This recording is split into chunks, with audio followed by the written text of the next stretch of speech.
Mister Narayan आलादर मला भेटले आणि माझी इच्छा होती की त्यांच्या मुखातून मी येशू ख्रिस्ताची जे क्रूस खांबावरचे 7 उद्गार त्याच्या मुखातून बाहेर पडले, जे 7 अनमोल रत्न बाहेर पडले, त्याचं स्पष्टीकरण त्यांनी थोडक्यात करावं आणि ते वचन काय ते सांगावं. Praise Lord.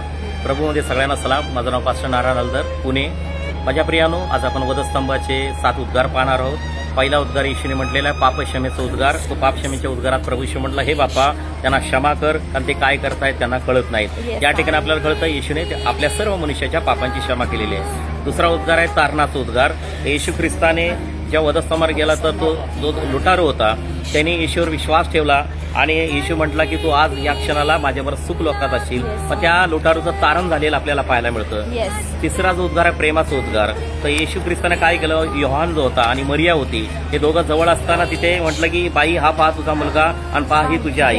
हे प्रेमाचं नातं येशूने त्या ठिकाणी जोडलेलं आहे. चौथा उद्गार आहे क्लेशाचा उद्गार आहे. येशू म्हटला एली एली लमा सबखतनी, माझ्या देवा तू माझा त्याग का केलास.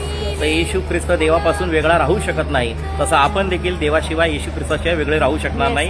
हा क्लेश येशूला त्या ठिकाणी झालेला पाहायला मिळतो. दुसरा आहे दुःख सहनाचा उद्गार. दुःख सहन म्हणजे येशूने म्हटलं मला तहान लागलेली. येशू ख्रिस्ताला कशाची तहान लागली माझ्या प्रियानो, येशूला अनेक लोक देवाच्या राज्यात यावी याची तहान लागलेली आहे. 6वा उद्गार आहे प्रायश्चित्ताचा उद्गार.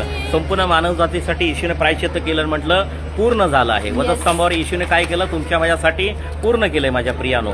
आणि देवाला समर्पित होण्याचा 7वा उद्गार आहे. येशू म्हणतो मी माझा आत्मा देवा तुझ्या हाती सोपून देतो.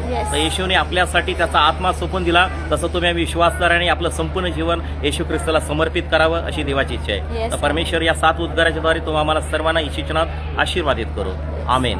Thank you so much pastor. आणि प्रभू परमेश्वर तुम्हाला नक्कीच आशीर्वाद दिल्याशिवाय राहणार नाही. आणि